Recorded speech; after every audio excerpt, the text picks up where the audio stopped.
Welcome to St. Mary's Cathedral Basilica, a place where faith, history, and craftsmanship meet in the heart of Halifax. For nearly 2 centuries, these stones have witnessed the story of a people whose spirit shaped both city and church.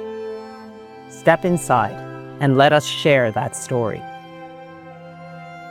The cathedral is a testament to the faith legacy of the men and the women who sacrificed their time, their abilities to raise up a beautiful cathedral that testifies that we believe in the Lord Jesus Christ. We believe in his resurrection. We have hope in that resurrection for eternal life, that we will live forever in, with, and through him. The roots of St. Mary's reach back to 1784, when Irish Catholics, newly granted the right to own land, built a modest wooden chapel called St. Peter's. Under Bishop Edmund Burke's leadership, a new stone church rose in 1820, its cornerstone laid with hope, its walls raised by local craftsmen and sailors. Here began the Catholic story of Halifax, humble, determined, and enduring. Yeah, I can't remember the exact date. It's over 220 years old now. But I do remember the Basilica, is not the first church on this site, which I think is kind of interesting. There was an original wooden church called St. Peter's that was eventually floated over the harbor to Dartmouth and, became St. Peter's Church over there. And construction began on this basilica after that. For a long time, there were no Catholic churches on the peninsula because it was illegal to celebrate Mass in Halifax under the British rules against Catholicism. So when we were able to have this space, we took advantage of it. Designed in Gothic Revival style and faced entirely in local granite, St. Mary's became a landmark of strength and grace. Its 189-foot spire, completed in 1879, remains the tallest freestanding granite spire in North America, a mariner's beacon as well as a symbol of aspiration. Look upward. The curved wooden ceiling, built by shipwrights, mirrors the hull of a great vessel, reminding us that faith, like a ship, carries us through changing tides. There's nothing more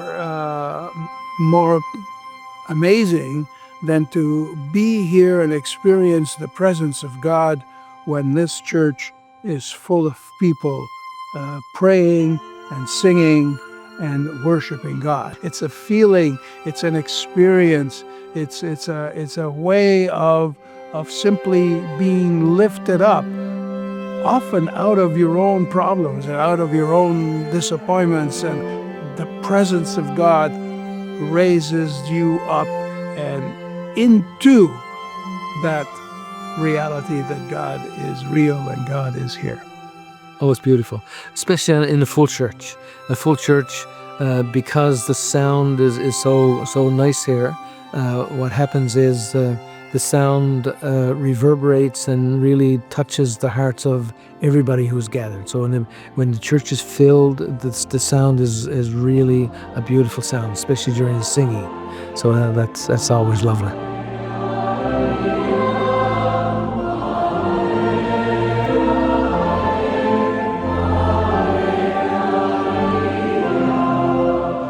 God is present here very tangibly for me, and that includes when this place is crowded with people or even when it's empty like this. I can feel his presence here, and more so in the tabernacle, and always, Jesus is very tangibly present in this place. Right from the stained glass windows that you see shining brightly right now, I hope that many more people would see St. Mary's Cathedral Basilica for what it is, which is a true spiritual home. The stained glass windows, crafted in Munich in the late 19th century, transform sunlight into scripture. Above, scenes from the New Testament, Christ's life, Mary's Assumption, the Apostles, while below, Old Testament stories reflect their foreshadowing. Together, they form a jeweled catechism in light and color. So the cathedral has been designed to be a experience of encounter with Jesus Christ risen and inviting people into that living relationship with the Lord. Particularly significant at the cathedral are our stained glass windows. They are in sequence from the beginning of Mary's childhood all the way to the descent of the Holy Spirit at Pentecost onto the apostles and Our Lady. And the depictions in the window from beginning to end are a sequential meditation on the life of Jesus and Mary and our Lord's mission to come to invite people into a saving relationship with our Lord Jesus Christ. The windows themselves, you go one at a time and you're drawn into the mystery of the life of Jesus and Mary. On December 6, 1917, the Halifax explosion shattered thousands of homes and every window of this cathedral. Yet the stone walls held.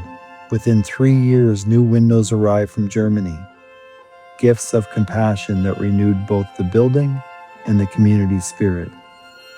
In every pain, resilience still shines. Yeah, I'm not familiar with all the details, but there was damage during the explosion. And if you look behind the altar, they just did some restoration of some angels and some images. Well, I believe, when they were doing that restoration, they actually even found little pieces of glass, that they pulled out from the explosion. And I think it was water damage that originally then damaged some of the works, and that led to some of the whitewashing that happened here. The cathedral, I think, was originally painted more in dark colors and kind of the designs that you see in those restored images over and behind the altar. So definitely took some shots during the explosion. Throughout the basilica, quiet symbols speak. 14 golden crosses along the walls mark the points where the church was anointed at its 1899 consecration. Behind the main altar, murals once lost under paint have been lovingly restored. Mary, Queen, assumed into heaven, surrounded by angels. And from the loft, the great Casavant Frère organ, installed in 1960, breathes life into every celebration with more than 2,800 pipes. It's a meaningful place to worship simply because of the art and the architecture that is here. The windows are beautiful. The restored murals behind the altar are so beautiful. And especially at liturgies where we have an extra choir, it's really deepening. Over the years, we've also had several concerts of sacred music in this cathedral, and it is just a very special time to be in the quiet with beautiful music that it really will touch your heart. St. Mary's remains a living parish and a meeting place for cultures. Here, Mi'kmaq, Acadian, Irish, and newcomers pray side by side. The annual Treaty Day Mass honors reconciliation and shared stewardship. Baptisms, weddings, vigils, and concerts fill this space with song and memory. Every visitor adds a verse to the ongoing story of this community.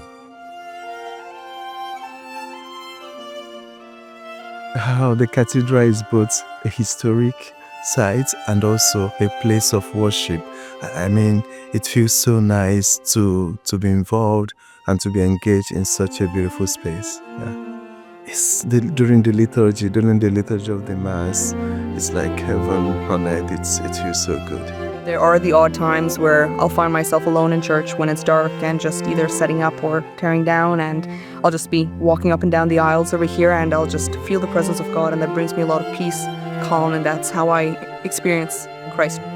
Today, the Basilica is a designated National Historic Site, preserved by the dedication of parishioners, historians, and volunteers. ongoing restoration ensures that future generations will still see the light, hear the music, and feel the stillness that make this place sacred.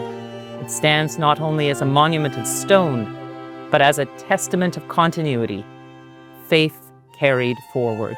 As you explore, please remember, this is a house of prayer and welcome. Take a moment to sit in the silence, to light a candle, to look upward.